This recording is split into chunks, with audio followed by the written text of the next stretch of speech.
चलिए आज आपको एक बहुत पुरानी भारतीय कहानी सुनाते हैं। ये कहानी है एक बहुत ही बुद्धिमान राजा और उनके 4 बेटों की। लेकिन ये कहानी सिर्फ ताकत की नहीं, बल्कि उस समझ की है, उस ज्ञान की है जो एक राजा को असली मायनों में महान बनाता है।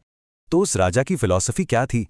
उनका मानना था कि असली सेवा सिर्फ सरहदों की हिफाजत करना नहीं है, बल्कि असली सेवा है लोगों के उन छिपे हुए दुखों का समझना जिन्हें वो शायद कभी कह भी नहीं पाते।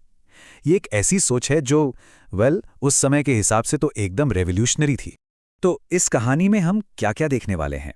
सबसे पहले हम राजा के उस खास हुक्म के बारे में जानेंगे। फिर एक-एक करके उन पहेलियों को समझेंगे, देखेंगे कि कैसी राजकुमार एक के बाद एक फेल होते गए और फिर कैसे ज्ञान की असली खोज शुरू हुई। अंत में हम उन 4 पहेलियों के पीछे छिपे राज को खोलेंगे और समझेंगे कि सच्चा शासक आखिर होता कौन है। तो कहानी शुरू होती है राजा के एक अजीब से आदेश से। उन्होंने अपने बेटों को एक मिशन पर भेजा, लेकिन ये कोई जंग लड़ने का मिशन नहीं था। उन्हें योद्धा बनकर नहीं, बल्कि एक सेवक बनकर राज्य में घूमने को कहा गया था।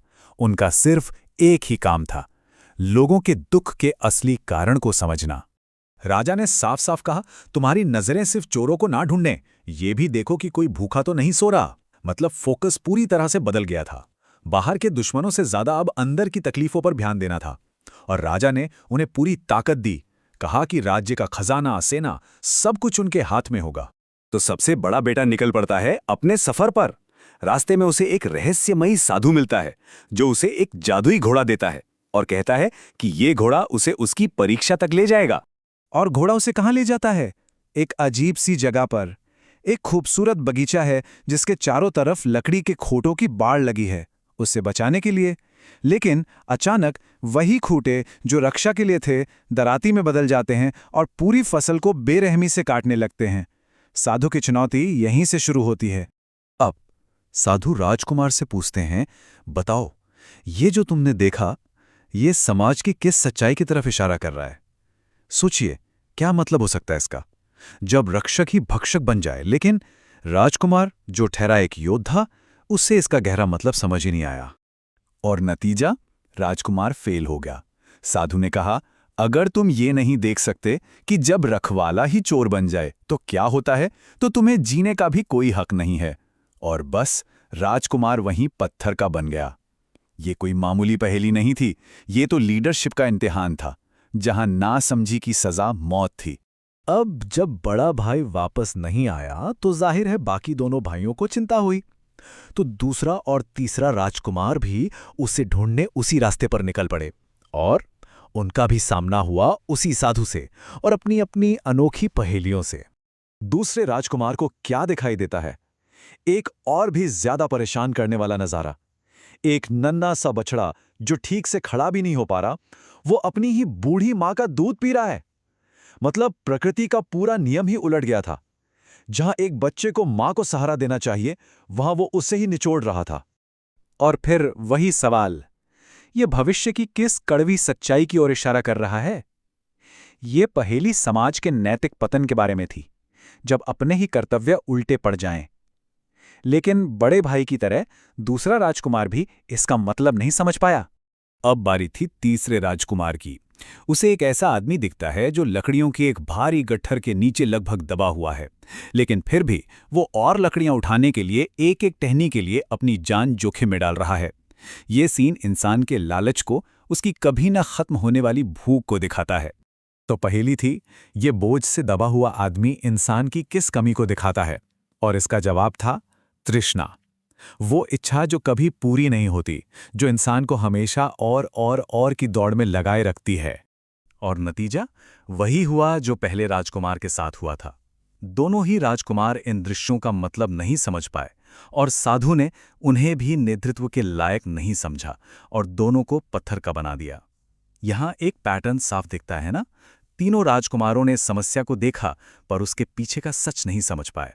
कहानी में अब एक बड़ा मोड़ आता है। सबसे छोटा राजकुमार भी अपने भाइयों को ढूंढने निकलता है और वो भी अपनी परीक्षा में फेल हो जाता है। और जब कोई नहीं बचता तो राजा को खुद सच्चाई की खोज में निकलना पड़ता है। तो चौथे राजकुमार को क्या दिखा? एक विशाल तालाब जो अपने आसपास के छोटे छोटे तालाबों को भरने के लिए खुद को सुखा रहा है। और वो छोटे तालाब बदले में उसे कुछ नहीं दे रहे।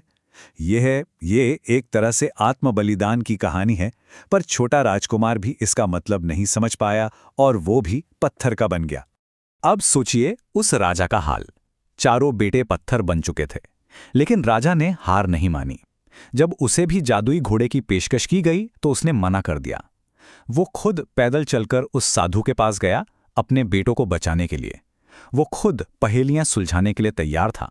यही दिखाता है कि सच्चा लीडर विनम्रता से ज्ञान की खोज करता है, सिर्फ हुक्म नहीं चलाता। और अब आता है कहानी का क्लाइमैक्स। राजा एक महान संत की मदद से उन पहेलियों के जवाब लेकर साधु के पास लौटता है।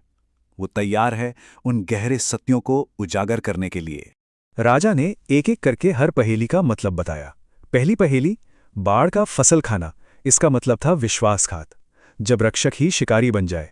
जैसे ही राजा ने ये बताया, सबसे बड़ा बेटा वापस जिंदा हो गया। दूसरी पहेली, बछिया का अपनी माँ का दूध पीना, इसका मतलब था नैतिक पतन, जब बच्चे ही माँ बाप का शोषण करने लगे और दूसरा राजकुमार भी वापस आ गया। तीसरी पहेली, उस बोझ से दबे आदमी की, ये इंसान के अंतहीन लालच यानी तृष्णा को दिखाता है, जो उसे बर्बादी की तरफ ले जाती है। और तीसरा बेटा भी लौट आया। और आखिर में वो बड़ा तालाब जो खुद को सुखा रहा था, वो उन महान लोगों का प्रतीक है जो दूसरों के लिए अपना सब कुछ लुटा देते हैं और आखिर में खुद खाली रह जाते हैं। इस आखिरी सच के साथ चौथा राजकुमार भी जिंदा हो गया। राजा और उसके चारों बेटे फिर से एक साथ थे, लेकिन अब वो पहले जैसे राजकुमार नहीं थे। इस परीक्षा ने उन्हें हमेशा के लिए बदल दिया था। कह सकते हैं कि उनका एक नया जन्म हुआ था, जीवन की एक गहरी समझ के साथ। चारों राजकुमारों ने कसम खाई कि वो सच्चे रक्षक बनेंगे। उन्होंने वादा किया कि वो कभी उस बाढ़ की तरह नहीं बनेंगे जो अपनी ही फसल को खा जाती है। उन्होंने सीखा कि असली लीडरशिप लोगों के दुख को समझने में है, उनका फायदा उठाने में नहीं। और ये कहानी हमें एक बहुत बड़े सवाल के साथ छोड़ जाती है। जिंदगी की सबसे बड़ी परीक्षा आखिर है क्या?